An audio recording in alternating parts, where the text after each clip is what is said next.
지난주에 이어서 예수께서 사마리아 여인을 만난 사건을 우리가 다루려고 합니다. 사마리아 여인이 대낮에 아무도 찾지 않는 이 팔레스타인의 뜨거운 태양 아래 물을 길러 왔습니다. 남편을 5번이나 바꾼 이력을 가졌습니다. 특이한 이력이죠. 어쩌면 사마리아 여인의 남성 편력을 얘기하기보다는 남성 지배 사회에서 배척과 냉대를 받은 상처 입은 영혼을 잘 그려주고 있는 여인입니다. 그는 물을 길러 왔지만 영혼의 목마름이 더 깊었습니다. 이 영혼의 목마름은 현대인들도 마찬가지죠.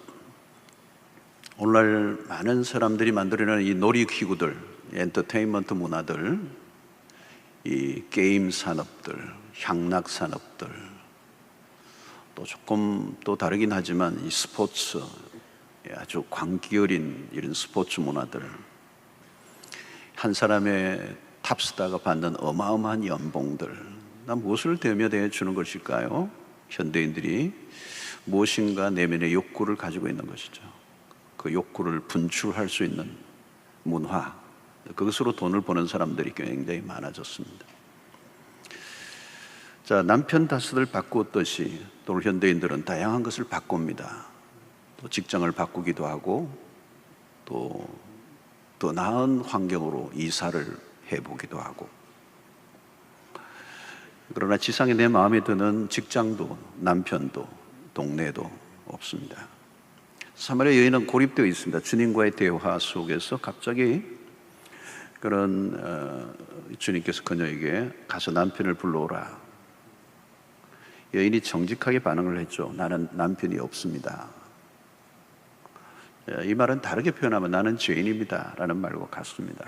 이 여인이 갑자기 무너져 내리고 있습니다. 더 이상 부끄러운 과거를 숨기지 않는 것입니다. 왜냐하면 주님은 빛이시기 때문에 빛이신 그리스도 앞에서 그의 모든 것들이 이제 드러나고 있습니다. 그리고 감출 수 없다는 것을 그가 알았기 때문에 솔직한 고백을 했습니다. 자, 여인은 예수님과 대화를 하는 가운데 점점 빛 안으로 들어오고 있습니다. 그리고 여인은 그리스도에 대해서 눈이 조금씩 열리기 시작합니다. 오늘 19절에 이렇게 고백을 하죠. 여자가 이르되 주여 내가 보니 당신은 선지자로소이다. 영적인 눈을 뜨기 시작했다는 얘기입니다. 대화를 하는 가운데 대화를 하고 있는 이 앞에 있는 한 남성이 유대 평범한 남성이 아니고 뭔가 다른 존재라는 걸 느끼기 시작한 것입니다. 여러분, 영적인 눈이 뜨는 거, 다르게 표현하면 영적인 깨달음이 온다는 거, 이것은 특별한 일입니다. 여인의 눈에서 비늘이 벗겨지고 있는 것이죠. 바울 사도에게도 그런 사건이 일어났습니다. 눈에 비늘이 벗겨지는 사건. 아무것도 보지 못했는데 아나니아의 도움을 통해서 눈에 비늘이 벗겨지는 사건. 상징적인 사건이죠. 영의 눈이 열리는 것입니다. 여러분, 우리의 눈을 가리고 있는 게 있습니다. 평소에 우리가 보는 것 같지만 보지 못하는 세계가 많습니다. 온 세계는 영의 세계가 있고 또 비영적인 이 육의 세계가 있습니다. 우리가 영의 세계를 알지 못하면 사실 육에서 일어나는 세계도 우리가 알지 못합니다. 영의 눈이 열리면 육체의 모든 일들도 볼 수가 있게 되죠. 자, 오늘 이 눈이 열리면서 여인이 불쑥 어떤 문제를 가지고 나옵니다. 이게 20절인데요. 우리 조상들이 이 산에서 예배를 하였는데 당신들의 말은 예배할 곳이 예루살렘에 있다 하더이다 그랬습니다. 예배에 대한 질문을 했습니다. 왜 예배를 이렇게 언급하고 있을까? 다른 주제들도 굉장히 많을 텐데 이 여인이 갑자기 왜 예배 문제를 끄집어 내고 있을까? 어떻게 보면 좀 상황에 안 맞는 그런 질문처럼 보입니다. 그러나 이 여인이 예수님을 만나고 첫 번째 꺼낸 이 주제는 예배였습니다. 아마 그것은 사마리아 여인에게 가장 시급한 문제였기 때문이었을 겁니다. 여인의 갈증은 남자에 대한 것이 아니라 그녀에게 가장 큰 목마름의 원인은 예배였다는 것입니다. 사마리아 여인의 질문에 주님은 기다리셨던 것 같이 주옥 같은 예배론을 펼치십니다. 마치 삶의 핵심은 예배다라고 얘기하시는 것처럼 주님은 그 여인이 갖고 있는 예배에 대한 오해를 먼저 풀어주십니다. 여인의 관심은 예배의 장소에 관심이 있었습니다. 예배의 장소, 이것은 유대인들이나 사마리아 사람들 모두에게 최고의 이슈 중에 하나였습니다. 어디에서 예배를 드릴 건가? 여기는 복잡한 역사적 배경이 깔려 있습니다. 그래서 여인은 어느 곳에서 드리는 예배가 정통성이 있는 예배인가를 물었던 거죠. 그녀는 오랫동안 예배를 드려왔던 곳에 정통성을 주장하고 있습니다. 예루살렘에서만 꼭 예배를 드려야 합니까? 이것은 정통성에 대한 반감이 북쪽 이스라엘 사람들에게 있었다는 것을 의미합니다. 여러분, 전통은 중요합니다. 그 전통은, 좋은 전통은 지켜줘야 되죠. 그러나 전통은 사람들이 만든 것일 때가 많습니다. 전통은 진리가 아닙니다. 그러므로 절대적 기준이 될 수가 없습니다. 자, 사람들은 어떤 전통을, 그것을 진리화할 때가 있습니다. 정형화하려고 하는 유혹을 받을 때가 있습니다. 그래서 우리가 한국교회가 옛날에는 11시 예배가 참 대예배다 이렇게 했습니다. 우리는 예배가 여러 번 있어서 11시 예배를 꼭 고수하지는 않는데, 옛날에 한 번 예배만 드렸던 11시 예배, 이것을 아주 정형화하는 경우가 있었습니다. 그래서 10시 반에 예배를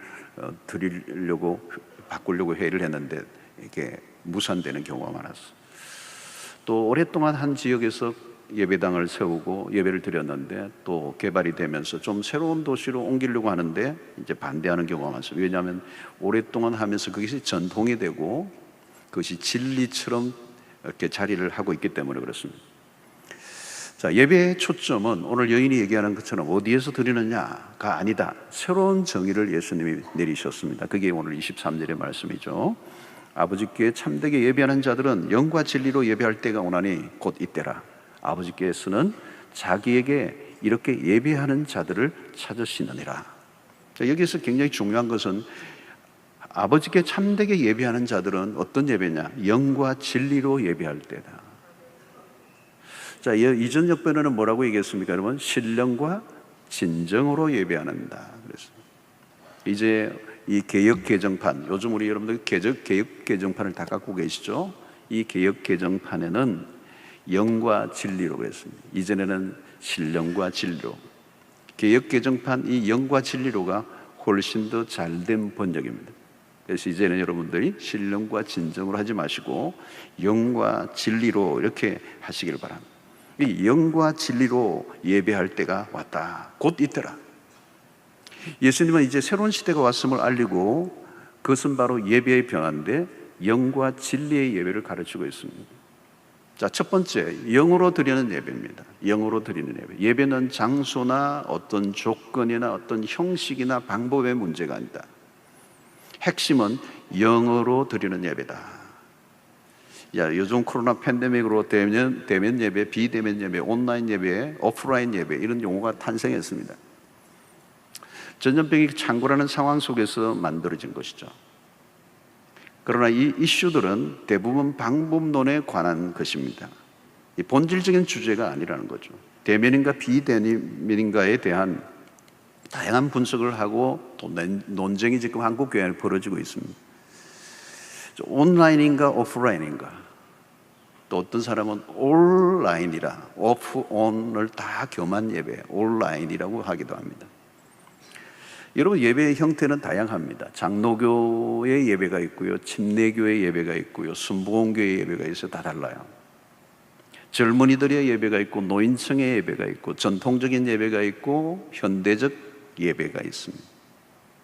그러나 이런 것들은 다 우리끼리의 구분입니다. 하나님은 교파에 따라 다르게 반응하시는 분이 아닙니다. 어떤 특정한 예배를 선호하시는 하나님은 아니십니다. 다양한 예배가 있는데 그런 것들은 주로 사람들의 만든 문화적 상황에서 나온 것들입니다. 우리는 보다 더 본질적인 질문을 던져야 되는데 바로 그것은 예수님이 예배의 핵심적인 것은 어떤 방법이나 조건이나 상태가 아니라 영으로 드리는 예배여야 된다. 왜냐하면 하나님은 영이시기 때문에 그렇습니다. 영이신 하나님은 눈에 보이지 않죠. 눈에 보이지 않는 하나님을 우리가 어떻게 예배할 수가 있겠습니까? 여러분, 영과 육은 다릅니다. 영이신 하나님은 영으로만 만날 수가 있는 거예요. 정해진 공간에서 1시간 앉아서 찬양하고 기도하고 설교하고 헌금도 드리고 요식 절차를 진행하는 것이 예배의 전부는 아니에요. 그것을 훨씬 더 능가하는 일이 있다는 거예요. 뭐냐? 그것은 영의 작용이 있어야 된다는 것입니다. 영어로 예배 드리는 것. 몸으로도 왔지만 이 몸으로만 앉아 있는 게 아니라 영어로 예배를 드려야 오늘 우리가 진정한 예배가 될 수 있다는 것. 자, 여러분, 그러면 이 영은 어떤 영입니까? 거듭난 영을 말하는 것입니다. 예수 그리스도를 믿고 거듭난 영. 여러분, 죄로 인하여 본래 우리는 하나님과 깊은 교통을 할 수 있는, 대화를 할 수 있는 친밀한 관계를 맺을 수 있는 사람들이었어요. 원래 하나님이 그렇게 만들어 놓으셨어요. 우리의 영과 하나님의 영이 만나서 깊은 교통을 할 수 있도록 했는데 이 영의 교통이 끊겨버린 것은 뭘까요? 죄의 문제가 있습니다. 그래서 우리의 죄로 인하여 우리의 영의 기능이 죽어버렸어요. 영적 기능이 상실되었어요. 그 상실됐다는 말은 무엇을 의미합니까? 하나님과 교통하지 못하게 되었다는 거예요. 여러분, 오늘 영의 예배는 거듭난 사람의 영을 말하는 것입니다. 에베소서 2장을 보면 우리가 죄와 허물로 죽었던 너희라고 하는, 이 죽었던이라는 말은 우리의 영의 상태를 말하는 겁니다. 영의 기능이 완전히 죽은 상태이기 때문에 하나님에게로 나아갈 수가 없는 것입니다. 우리가 찬양하고 기도하는 모든 것은 영적인 행위입니다. 영어로 찬양하고 영어로 기도하는 것입니다. 몸은 예배 자리에 앉아 있어도 영은 예배 안에 있지 않을 수가 있습니다. 장소의 문제는 악기의 문제가 아니요, 사람이 얼마나 모였느냐의 문제도 아닙니다. 사람이 많이 모이면 이게 예배가 되는 게 아니고 영어로 하나님 앞에 나아가는 자들이 몇 사람이 있느냐가 중요한 것이죠. 음향 시스템이 얼마나 훌륭한가, 찬양 사역자들이 얼마나 잘하는가의 문제가 아니에요. 예배는 기교가 아닙니다. 문화적 기능은 있지만 문화만으로는 하나님을 만날 수가 없습니다. 참된 예배는 영어로 드리는 예배. 우리의 삶의 가장 중요한 경험이 바로 예배의 경험이라면 예배는 단순한 의식으로만 가능하지가 않습니다. 여러분, 다양한 어떤 의식이 있긴 하지만 이 의식만 하나님을 받으시는 분은 아니거든요.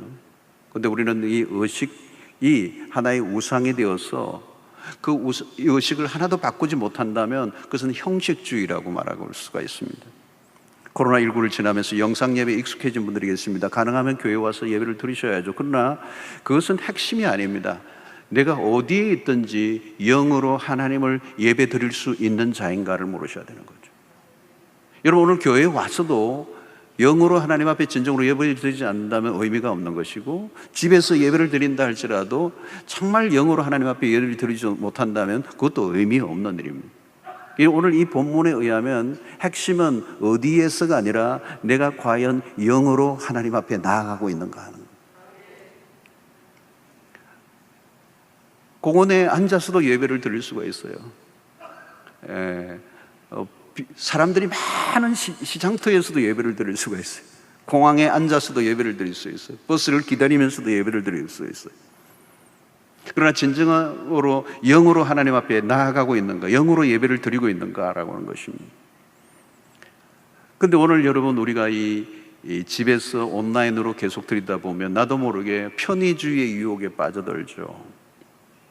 우리에게 죄성이 있기 때문에 어떤 그런 가정에서의 예배를 통하여서 진정한 예배를 맛보기보다는 편의의 주의에 길들여서 진정한 예배로 나아가지 못한다면 그것도 문제가 있는 것입니다. 여러분, 영으로 드리는 예배에 초점을 맞추면 자연스럽게 모든 문제는 해결이 됩니다. 어디에서 어떻게 드리라는 것은 핵심적인 주제가 아니라는 것입니다. 그러므로 영으로 드리는 예배는 내가 드렸다는 것에 있는 것이 아니라 하나님이 받으셨는가의 핵심이 있습니다. 여러분들은 참된 예배를 경험하고 있습니까? 영과 진리의 예배는 우리의 삶에 결정적인 영향을 미치게 됩니다. 예배는 신자에게 생명과 같은 것입니다. 영으로 드려지는 예배가 아니면 아무리 드려도 허전한 거죠, 여러분. 그래서 여러분, 우리가 예배를 드리고 난 다음이 참 중요합니다. 예배를 드리고 난 다음에 나갔는데 굉장히 허전하고 짜증이 나고 신경질이 나고 참된 예배를 드리지 못한다면 공허한 것입니다. 그 공허함을 무엇으로 채울까요? 무엇인가로 채워야 되는 것입니다. 그래서 또 다른 남편을 찾는 것입니다. 그러므로 기계적인 예배를 경계해야 합니다. 어디에서 드리든 타성에 젖은 예배는 의미가 없습니다. 주일이기 때문에 지난 주일에도 왔던 것처럼 모든 것이 익숙하고 앉았던 자리에 딱 앉고 찬양을 부르고 기도하고, 여러분은 기도를 하다가 또 답답하니까 눈을 떠서 딱 쳐다보는데 다른 분이 또 한 분 또 눈 뜨고 있는 분하고 눈이 마주쳐야 또 고개를 숙이고. 여러분, 멋진 예배당 건물을 왜 짓는 것입니까? 멋진 건물에 하나님이 감동하시는 거 아닙니다. 그건 지은 사람들이 감동하는 거죠. 야, 너희들 멋진 건물을 지었네, 내가 감동이다, 그러지 않았어요. 여러분, 신앙의 타락은 예배에서 옵니다. 예배의 타락은 하루아침에 오지 않습니다. 예수님 당시에 성전은 이미 참된 예배가 없었습니다. 영으로 드리는 예배는 성령의 도우심이 필요합니다. 성령의 임하심이 있어야 예배의 문이 열리는. 참된 예배를 드리려고 하면 우리의 영의 상태가 중요합니다. 영이 죽어 있으면 예배에 참가는 할 수 있지만 예배에 자는 수가 없습니다. 그러니까 예배의 관객이지 예배자는 아니라는 거죠. 예배는 철저히 영의 일이라. 영이 적극적으로 하나님을 향하여 열려 있어야 돼요. 영으로 찬양하는 사람들은 다릅니다. 여러분, 단순히 자기 감정에 겨워서 부르는 게 아니에요. 자기의 감정에 도취돼서 부르는 것이 찬양이 아니라 눈물을 아무리 흘려도 내 영으로 하나님을 찬양하고 그 찬양하는 가운데 성령이 우리의 가운데 역사하시는 것을 경험하는 거예요. 입술로 부르는 것과 영으로 부르는 것은 큰 차이가 납니다. 영으로 하나님의 말씀을 듣는 사람은 다릅니다. 영적인 말씀을 알아듣는 거죠. 영의 말씀, 이 말씀을 영으로 반응하는 거죠. 영으로 하나님과 깊은 교제가 일어날 때 우리의 영혼의 회복이 일어나고 우리의 영혼의 평안이 일어나고 우리 영혼에 묶여있는 것이 풀려지는 역사가 일어나고, 이것은 예배의 결과죠. 찬양과 기도와 말씀을 통하여 우리의 영이 하나님과 깊이 만나게 될 때 우리의 영혼은 최상의 상태가 되는 것입니다. 사랑하는 성도 여러분, 영으로 예배하는 은혜가 있게 되기를 축원합니다. 영이 살아있기를 바랍니다. 그리고 영이 병들어 있으면 진정한 예배 안으로 들어가지 못해요. 예수를 믿는다 할지라도 그 영의 상태가 퀄리티가 안 좋은 거죠. 그러니까 예배 안에 깊이 나아가지 못하게 되고 또 예배 안에서 오히려 이렇게 시험이 들기도 하고 예배 자리에 왔다가 오히려 화가 나기도 하고 이제 그런 일들이 일어나는 것이죠. 영으로 예배해야 한다는 것이죠. 여러분, 진리로, 그 다음에 뭡니까? 진리로, 영어로 드리는 예배와 진리로 드리는 예배. 예배에서 초점은 예배를 받으시는 분입니다. 예배를 드리는 우리에게 초점이 있지 않아요. 예배는 우리의 입맛과 기호에 의존해서는 안 되는 것입니다. 자칫하면 우리의 중심에 예배를 드리기가 쉬운데요. 오늘 예배 참 좋았어, 이렇게 표현하는 분이 있어요. 질문을 해보아야 돼요. 왜 좋았지? 자기 기분과 연결시켜서는 안 돼요. 가끔 자기 마음에 안 드는 예배를 경험하는 고백을 할 때가 있어요. 여러분들 특별히 예배를 드리는데 자기가 모르는 곡이 나올 때 짜증을 내는 분이 계세요. 저렇게 어려운 곡이 자꾸 나와. 어려운 곡이 아니라 자기가 모르는 곡인 거죠. 여러분, 그럴 때는 그 곡을 배우려고 애를 쓰셔야 돼요. 왜냐하면 하나님을 높이기 위한 새 노래는 끊임없이 나와야 돼요. 하나님은 천곡에 묶여 계신 분이 아니고요, 만곡에 묶여 계시는 분이 아니고 천만 곡이 나와도 하나님의 이름을 다 표현할 수가 없어요. 새 노래, 뉴송은 끊임없이 나와야 돼요. 여러분, 그러니까 우리의 감정, 우리의 기호, 어떤 분위기가 예배의 초점이 아니에요. 철저히 하나님 중심이어야 된다. 하나님으로 시작하여 하나님을 끝나야 됩니다. 전적으로 하나님께 몰두해야 합니다. 누가 하나님에게 몰두할 수 있습니까? 하나님이 누구이신지를 아는 사람이라는 거예요. 여러분, 하나님이 누구이신가를 모르면 예배다운 예배를 드릴 수가 없습니다. 그분이 누구인지 모르는데 어떻게 예배를 온전히 드릴 수가 있겠습니까? 그러나 하나님이 누구이신가를 분명히 알면 그분에 대한 예우, 그분에 대한 대우, 그분에게 합당한 최상의 것을 올려드리고 싶어지죠. 시간이나 장소의 구별 자체가 초점이 있는 게 아닙니다. 하나님을 잘 모르면 천박한 예배를 드릴 수밖에 없는 거죠. 참된 예배는 지식이 있는 예배, 그리고 잘못된 예배는 한마디로 무식한 예배라는 거예요. 22절 보십시오. 너희는 알지 못하는 것을 예배하고 우리는 아는 것을 예배하노니 이는 구원이 유대인에게로 선함이라. 여기서 너희가 알지 못하는 것을 예배하고 무엇을 의미합니까? 이게 안다라는 단어가 매우 중요한 단어입니다. 하나님을 아는 지식. 이스라엘 백성들은 광야에서 지식이 없는 예배를 드렸습니다. 모세가 시내산에 올라갔을 때 백성들은 산 아래에서 우상을 만들어 섬기고 있었어요. 우상은 무지함에서 나온 것입니다. 하나님이 누구이신지 알지 못했기 때문에. 그리고 이스라엘의 실패의 핵심은 우상 숭배입니다. 그런데 이것은 이스라엘의 문제뿐만 아니라 우리 모두의 문제예요. 오늘 인류의 역사는 이 우상을 만드는 역사. 인간은 우상 제조기라. 존 칼빈은 그런 얘기를 했습니다. 어떤 우상을 만들죠, 여러분? 하나님이라는 이름의 우상을 만들어내요. 하나님을 섬기는 것 같은데 하나님이 아닌 거예요. 다른 하나님인 거예요. 겉으로는 문제가 없어 보이는데 안으로 들어가면 그 안에는 금송아지 우상이 들어있는 거예요. 여러분, 우상은 일종의 욕망의 투사라고 얘기해요. 자기 욕망이 거기에 우상에게 들어가 있는, 내가 원하는 것을 들어주는 신을 찾는 것입니다. 성경이 말씀하는 하나님이 아니라 내가 원하는 하나님.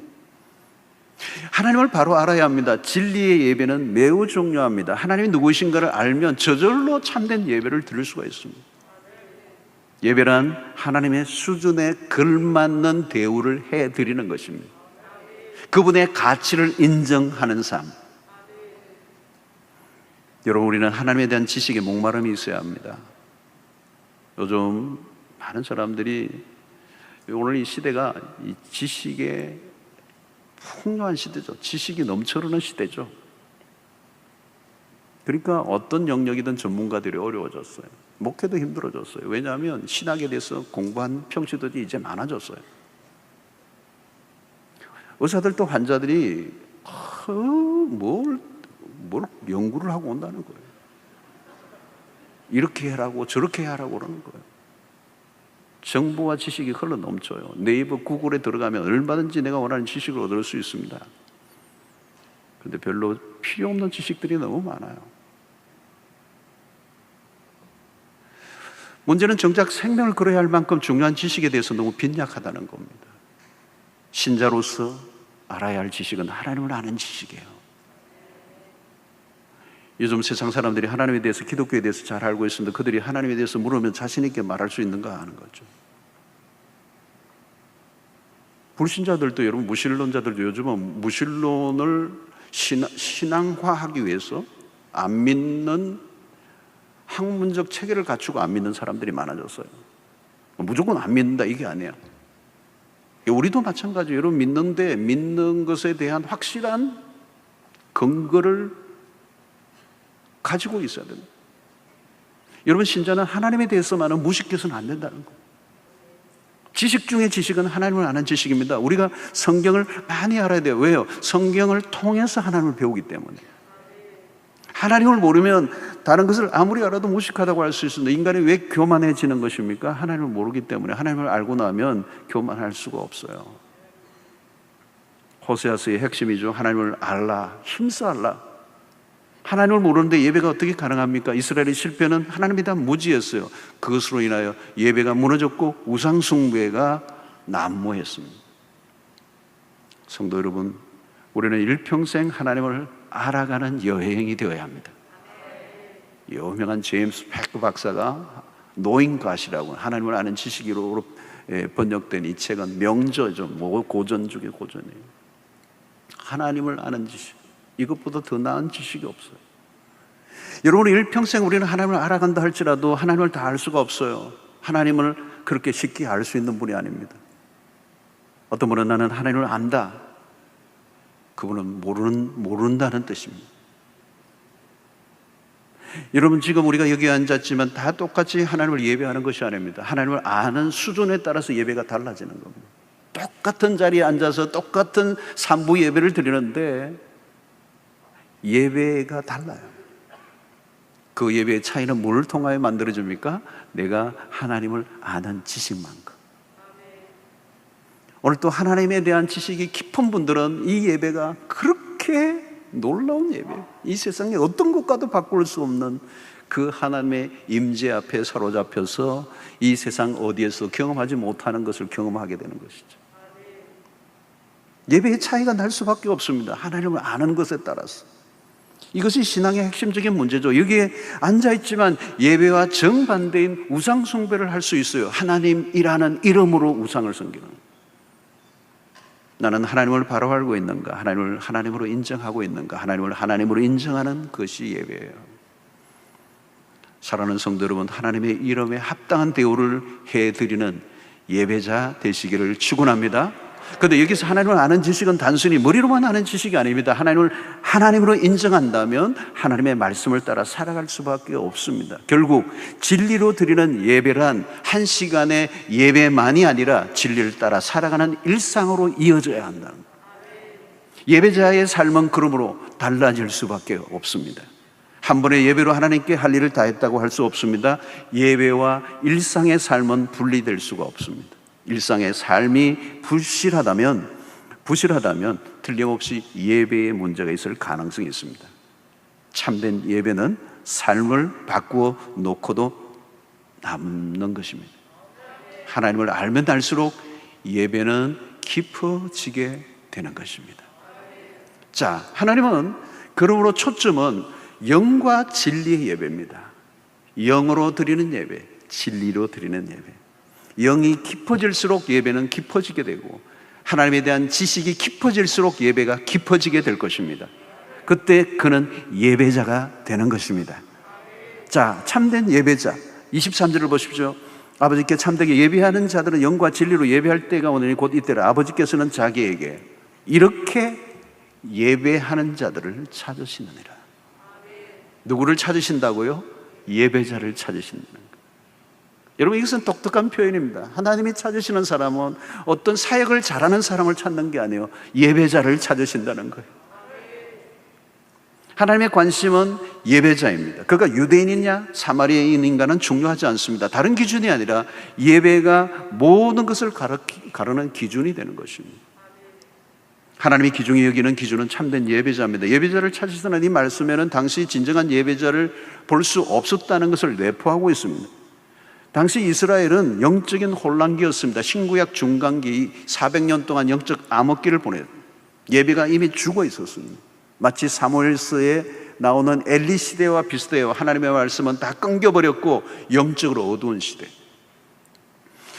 예수님 당시 이스라엘에 얼마나 많은 예배들이 일어났습니까? 예배의 행렬이 이어졌습니까? 그런데 주님은 예배자를 찾고 있다고 말씀하십니다. 오늘날도 마찬가지입니다. 수많은 그리스도인이 주일이면 모여 예배로 나오고 있습니다. 참된 예배자들인가 하는 것입니다. 하나님은 예배 의식을 받으시는 분이 아닙니다. 하나님은 예배를 받으십니다. 예배 순수에 관심이 있는 게 아니라 예배자의 태도에 관심이 있습니다. 주님은 예배드릴 마땅한 공간이 없다고 투정하지 않습니다. 예배를 드릴 쾌적한 공간은 우리에게 필요한 것이지 하나님에게 필요한 것은 아니에요. 하나님이 찾으시는 것은 오직 한 가지, 예배자이면 충분하다는 것입니다. 빗물이 새는 허름한 창고 같은 곳이라도 참된 예배자가 있다면 그것으로 나는 충분하다, 이렇게 말씀하십니다. 우리 한국교회가 막 일어날 때는요, 개척교회 가마니 같은 거 깔고 바람도 불고 춥고 한데 톱밥난로 같은 걸 켜놓고 뭔가 아무것도 없는 그런 황무한 곳 같은데도 그때는 참된 예배자들이 있었어요. 그 예배가 살아있어요. 하나님의 수준 높은 음악이 있으면 하나님이 감동하시는 분이 아니에요. 중요한 것은 그런 것들을 통하여 우리의 영과 진리가 담겨져 있는가. 그에게 헌금보다 상한 심령을 하나님은 원하신다. 우리 자신이 하나님이 받으실 만한 산 제물인가 라고 하는 것입니다. 하나님은 예배자를 찾으세요. 다른 것은 다 부수적인 것들이에요. 나는 참된 예배자인가? 하나님은 예배를 드리는 나를 보고 계시는 것입니다. 사랑하는 성도 여러분, 신앙이란 예배에 대한 눈떠미예요. 세상에서 경험할 수 있는 독특한 체험이 있어야 합니다. 예배란 하나님의 영광과 접촉하는 일입니다. 하나님의 영광과 접촉이 안 되면 문제가 심각해지죠. 사마리아 여인은 무엇인가를 찾고 있었습니다. 그녀는 처음에는 물을 구하러 왔어요. 그러나 그녀는 목마르지 않는 물을 원했습니다. 그러나 세상에서는 목마르지 않는 물이 없어요. 영원히 목마르지 않는 생수는 오직 한 분 예수 그리스도밖에 없었습니다. 그녀는 주님을 만났습니다. 갈증이 사라졌습니다. 예배가 드리고 싶어졌습니다.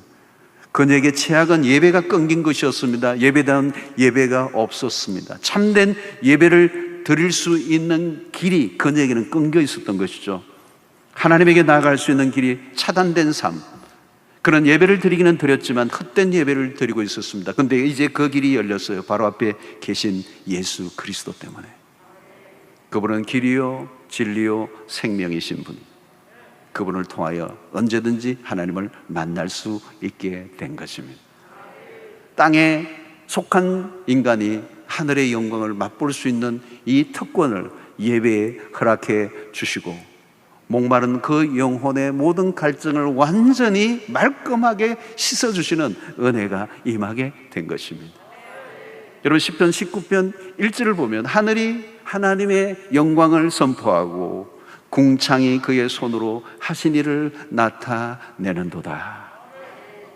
멋있는 시예요.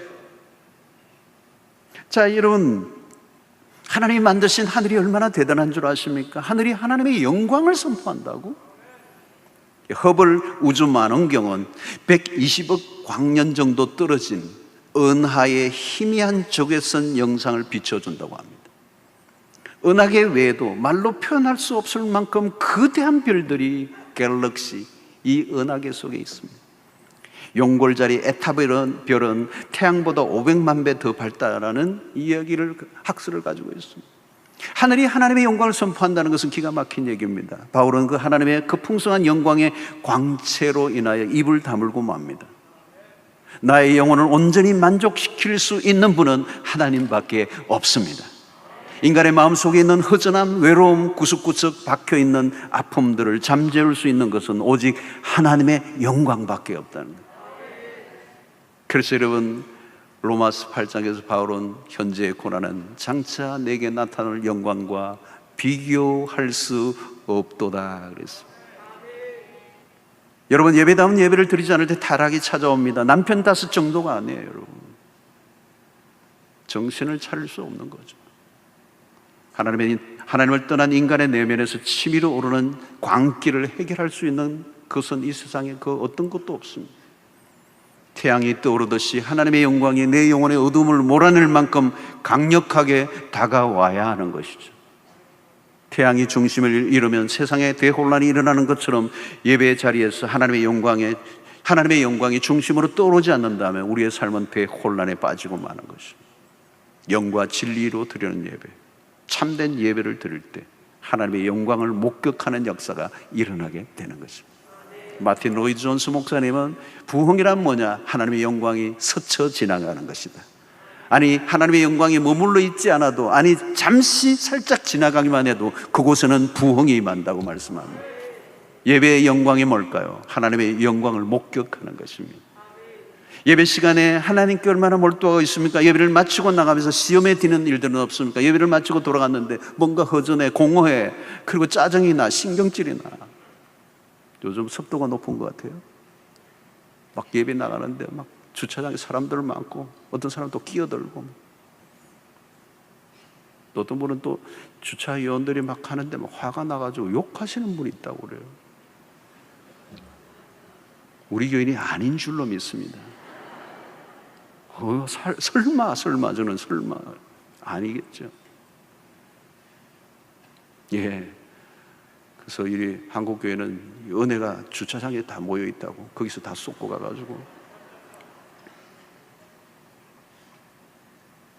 여러분, 예배의 이름으로 우상을 섬길 때 일어나는 현상들이에요. 사람들은 우상 숭배로 갈급한 영혼을 채우려고 발버둥을 칩니다. 예배와 우상 숭배는 멀리지 않습니다. 우리는 우상을 더 섬기는 쪽으로 기울기 쉬워요. 우상은 다양합니다. 가장 유행이 식지 않은 우상이 있어요. 자기라는 우상이에요. 나의 기호에 맞지 않는 예배, 자기 기호에 맞는 예배만 찾으려고 하는 것, 나의 취향을 쫓는 예배, 내 감정을 만족시켜주는 예배를 쫓으면 그게 우상을 쫓는 겁니다. 자기라는 우상. 여러분, 참된 예배가 없는 사람은 자기 자신에게 몰두하게 됩니다. 오늘 시대의 모습이에요. 오늘 시대 모든 우상이 자기 자신이 우상. 그러면 결국 자기라는 우상을 섬기는데 누가 자기를 목마른 자기를 해결해 줄 수가 있겠어요? 자기가 자기를 어떻게 해결해 줄 수가 있겠어요? 가짜 우상이 어떻게 자기를 만족시켜 줄까요? 계속 목이 마르고 계속 갈증이 생기고, 예배를 마쳤는데 또 다른 신을 찾아가야 돼요. 여러분, 진정한 예배를 드릴 때 자기 숭배에서 벗어나는 것입니다. 참된 예배가 드려지는 곳에는 우상 숭배가 발을 붙이지 못해요. 예배의 영광이 너무 크면 나를 잊어버려요. 너무 그 영광에 압도돼서 내가 어디에 있는지를 잊어버려요. 나갈 때 출입구도 잊어버려요. 나를 압도하는 강력한 임재, 하나님은 계속 물으십니다. 나는 과연 진정한 예배자인가? 여러분, 참된 예배보다 하나님을 기쁘시게 하는 것은 없습니다. 하나님을 진정으로 예배하는 곳에 머물러 계시거든요. 그곳에 하나님의 임재로 가득한 것입니다. 다른 어떤 활동보다 예배는 중요합니다. 예배의 자리를 대신할 수 있는 것은 없습니다. 인간이 경험할 수 있는 최상의 경험이 예배예요. 진정한 예배를 드릴 때 우리의 영혼은 최고조에 이르는 것입니다. 예배는 하나님이 우리에게 주신 최고의 선물입니다. 우리가 하나님에게 나아갈 수 있는 길은 하나님이 열어놓으신 그 예배를 통하여, 우리가 예배다운 예배를 드릴 때 우리 안에 완전한 배부름이 찾아옵니다. 내적 충만 현상, 그 충만한 기쁨을 경험하게 됩니다. 잠시 우리 안에 위안을 주는 것으로 끝나는 그런 값싼 위안이 아닙니다. 우리는 지금 코로나 팬데믹을 2년여 겪었고 많은 후유증으로 어려움들이 있습니다. 뿐만 아니라 삶의 여정이 앞으로도 여전히 쉽지 않습니다. 우리의 미래를 낙관하기 어려워요.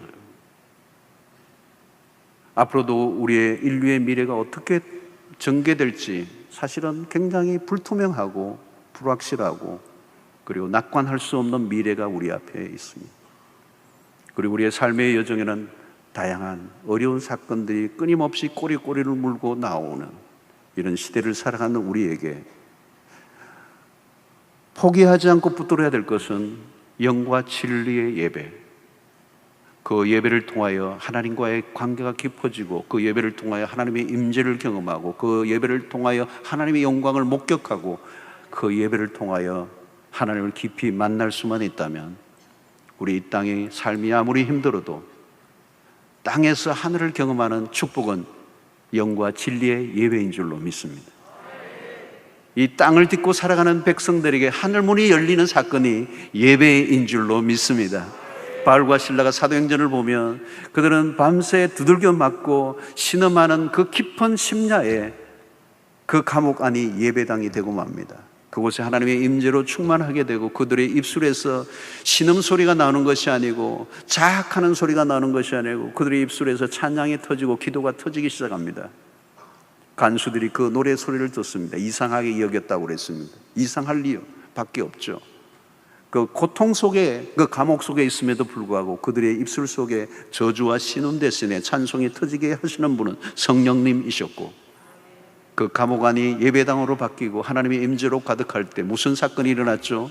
하늘문이 열리고 마침내 그들의 찬송과 기도가 하늘문을 열게 되었고, 그 역사로 뚜렷한 증거는 감옥 문이 열리게 되었다는 것입니다.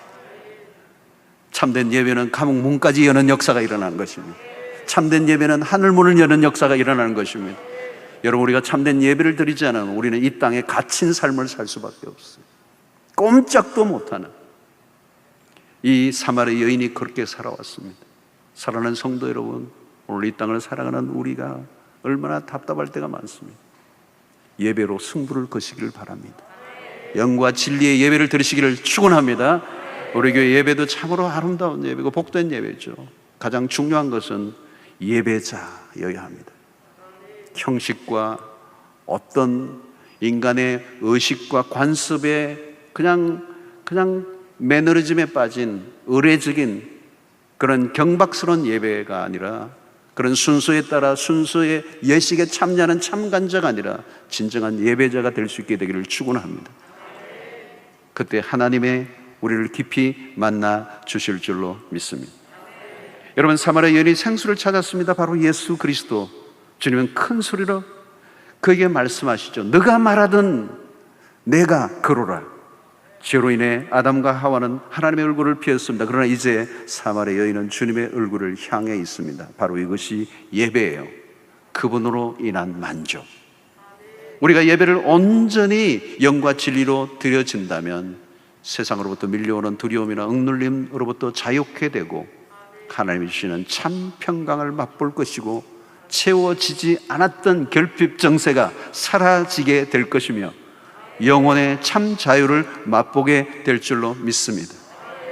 예배를 통하여 신자는 신자가 되고 예배를 통하여 교회는 교회 되는 것처럼 오늘 여러분들의 삶에 힘들고 어려운 이 삶의 여정 가운데 예배의 자리에서 승리하셔서 여러분의 인생의 모든 문제를 하나님의 은혜 안에 녹여내고 승리하고 하나님의 백성다운 삶을 살아가는 은혜가 있게 되기를 주의 이름으로 축원합니다.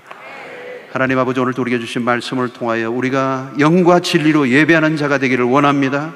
예배를 드리는 가운데 하늘문이 열리는 역사가 일어나게 하여 주시옵시고 하나님과 우리가 더 깊은 결속 교제 안으로 나아갈 수 있도록 인도하여 주시옵소서. 오늘 이 세상에서 맛보지 못했던 천상의 경험을 예배 속에 하게 하여 주시옵소서. 우리 삶의 이 여정에 거칠고 힘들다 할지라도 주의 임재 안에서 우리가 넉넉히 승리하며 살게 하여 주시옵소서. 예수님의 이름으로 기도하옵나이다. 아멘.